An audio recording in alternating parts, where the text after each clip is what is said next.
Okay, so you can only pick one.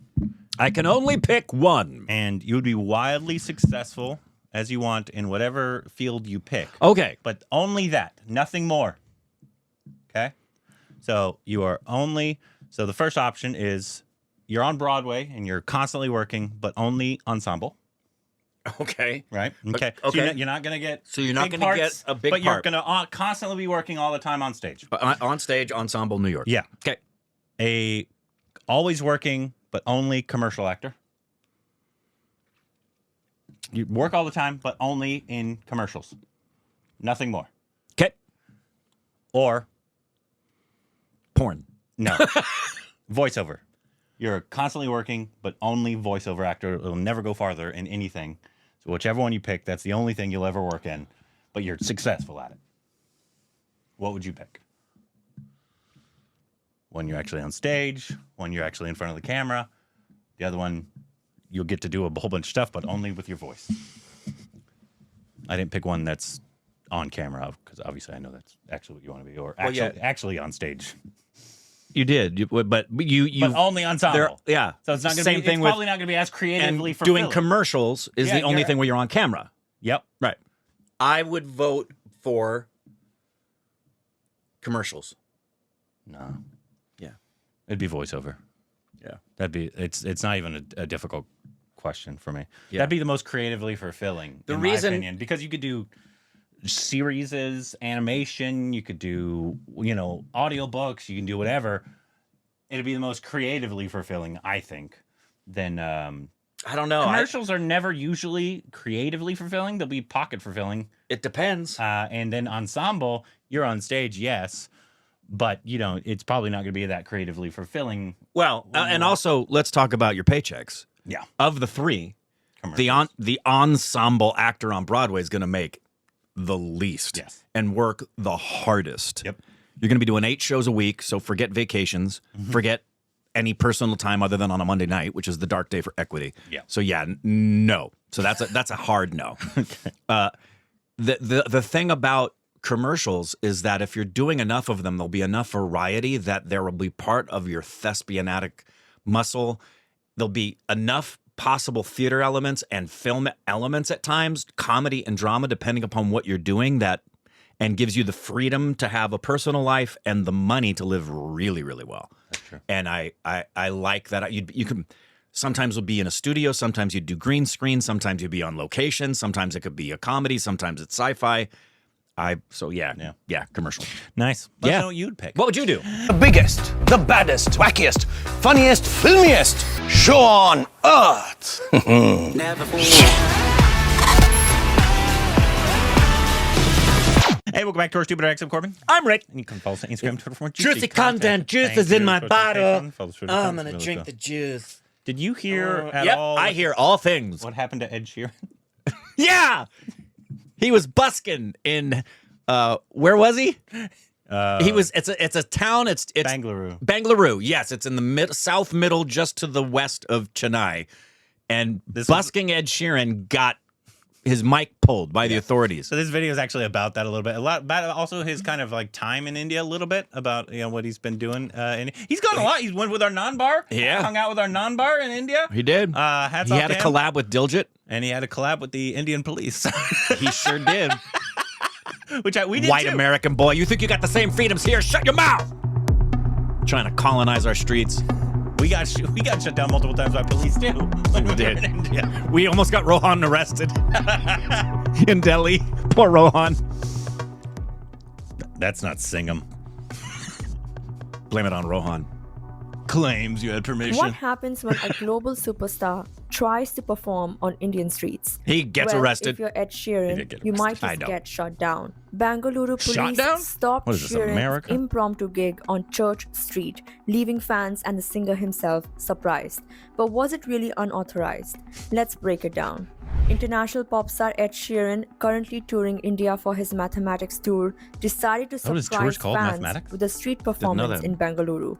He picked the city's buzzing Church Street and started singing his hit song "Shape of You." Pop quiz. He was in Game of Thrones. Before the crowd could fully enjoy the moment, Bengaluru police stepped in and pulled the plug. Literally, a cop was seen cutting off Sheeran's microphone mid-song. Sheeran looked visibly disappointed. In a video now going viral, he tells the crowd, "We have the permission to be here, but this policeman is shutting it down." We had permission to do this. It's this policeman that's shutting it down. But, see you later. His team also clarified that they had permission and the gig was meant to last only a few minutes.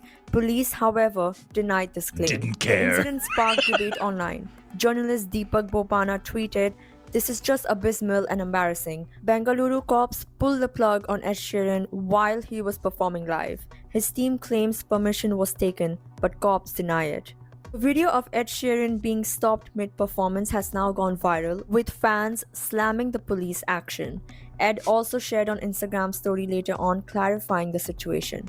He wrote, "We had permission to busk, by the way, hence us playing in that exact spot was planned out before. It wasn't just us randomly turning up. All good though."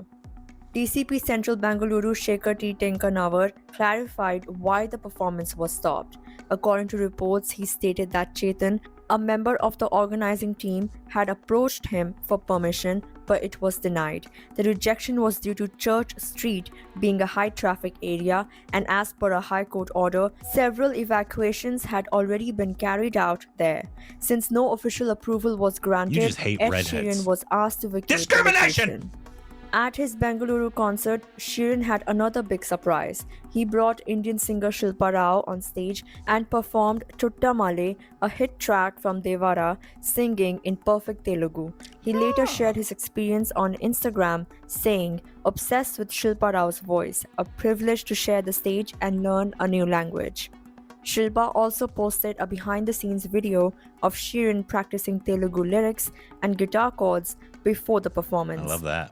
From getting stopped on Church Street to singing in Telugu, Ed Sheeran's India tour has been full of unexpected moments. But one thing is clear, he remains committed to his Indian fans. Stay tuned for more updates. It's amazing how the cops in Indian movies just aren't that exaggerated. Well, based on that information, it sounds like Ed Sheeran's people told Ed, "We have filed the paperwork." And Ed assumed that meant we're good. And his people said, "You're good." But his people didn't get the clearance and told Ed, "You're clear."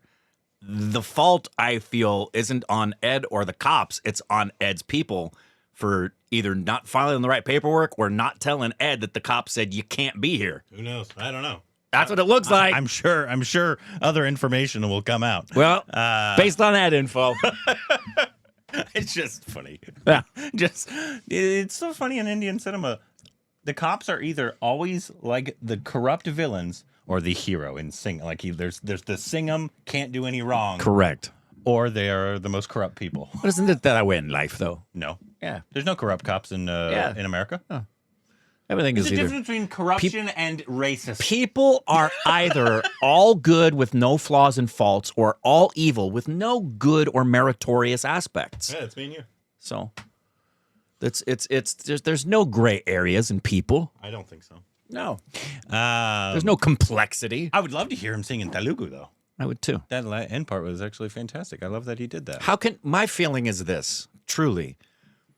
How can anyone, let alone an artist of any discipline, how can an artist not go to India and not just fall in love with the artistry and the creativity and the differences of region? It's not a surprise to me that Ed Sheeran would go and just be blown away. I think that would happen to anybody who goes to India and really takes a deep dive into the artistry there, right? It's just not a shock. I love it. Or fall in love with an Indian. Am I right? I'll marry him. Yeah. I was able to That's escape what I that. did. I was able to escape that. But, I've been married for a while.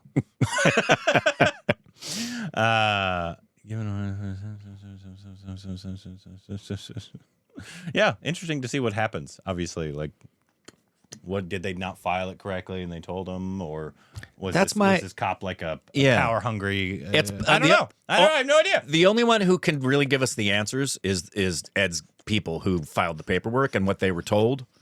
But in the scope of all things newsworthy, this ain't that important. No, it's just fun. It's just fun. I think it's just because people were there were people that were quite upset with the police officers for doing that to somebody. Obviously, you do have to follow the rules. If we didn't have permission, we got kicked out. We weren't doing anything like that. We were just trying to play cricket. Right. It was at the it was in Delhi at the it's not India Gate. That's in Mumbai, right? No, India Gate's Mumbai. It's at the national I forgot what it's called. In Delhi. You know, you've seen it. It's got the arch. Dang. Sorry for forgetting the name. I was just we were just practicing cricket is what we were doing. And then the cops came and they said you can't do that here. All the stupid papers. We all ran. Just go. And Rohan was talking to them. We didn't run. We were just like, guys, we need to move. And they just got us out of there. Rohan almost got arrested. What's the closest brush with the law you've ever had? Because I've never been arrested. Have you ever been arrested? Yes.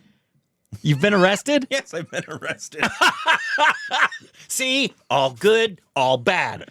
Why did you get arrested? Pimping? Yeah. Drugs? I got arrested in high school or middle school. When I was teaching you? No, it was middle school. All right. So you were already a hardened criminal by the time you came into my class? Yeah. Right on. Yeah. What did you do? You stole, didn't you? No. I hit a kid in the face with a chair.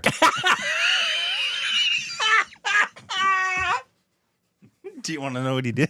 Yes, please. He stole my chair. So I gave it back to him. That's spectacular. I was in 8th grade. He was a 6th grader. Oh. I got up for a second to go do something. I came back. There's a 6th grader was sitting in my chair, and he wouldn't get up. I pulled the chair out from under him and smacked him in the face with it. I am so amazed. I was amazed and delighted. I'm amazed. I didn't know that story. Yeah. And so delighted. I now know. I've never even been cuffed. Arrested. I mean, I was a minor. Now, so I didn't go to jail or anything. Here's my scariest brush with the law. Yeah. My girlfriend Cindy and I were going to the World Series baseball. Omaha always has the World Series of college baseball. We were going to one of the games. And she had her tin of our pot and pipe in the tin. And she had put it in her purse, not thinking they were going to look at purses. And they started looking at her purse, and I got really scared. They just confiscated it. We were really pissed. We liked that pipe. When I was younger, I would get sometimes caught by police while we were smoking joints. But every single time, they were always just cool. They were just like, hey, guys, leave. Yeah. I don't think they wanted to deal with arresting minors. No, and the paperwork for that. I'm sure it's a hassle. For a pot case. And they don't want to be the uncool cops. No, exactly. We weren't like vandalizing anything. Yeah. So every time that it's happened when I was a kid, they were just like, guys, you threw a chair at a kid. I love it. I didn't throw a chair. You slammed him in the face with the chair. I took the legs and I went, bah! And hit him with the chair. Broke his nose. Excellent. Little bitch in court. And this is what really pisses me off because I got sued, obviously, because I hit somebody in the face. But they lied. That's what really pissed me off. I was like, I'm sorry, blah, blah, blah. Won't do it again. But then they lied. They said, he's been harassing my son in the hallways, like staring at him. And I literally hadn't seen him since the event happened. I couldn't even tell you what he looked like. And they lied. That's what really pissed me off. And I was like, I'm not sorry anymore. Go fuck yourself. I'll hit you again. Well, I'll hit you if you're again. ever around Corbin, keep your chairs far away. Yeah, you probably should. Anyways, let us know why Ed Sheeran is a piece of shit. Yeah. Down below. It's the gingers. It's the gingers. Let us know down below. The biggest, the baddest, wackiest, funniest, filmiest show on earth. Never forget.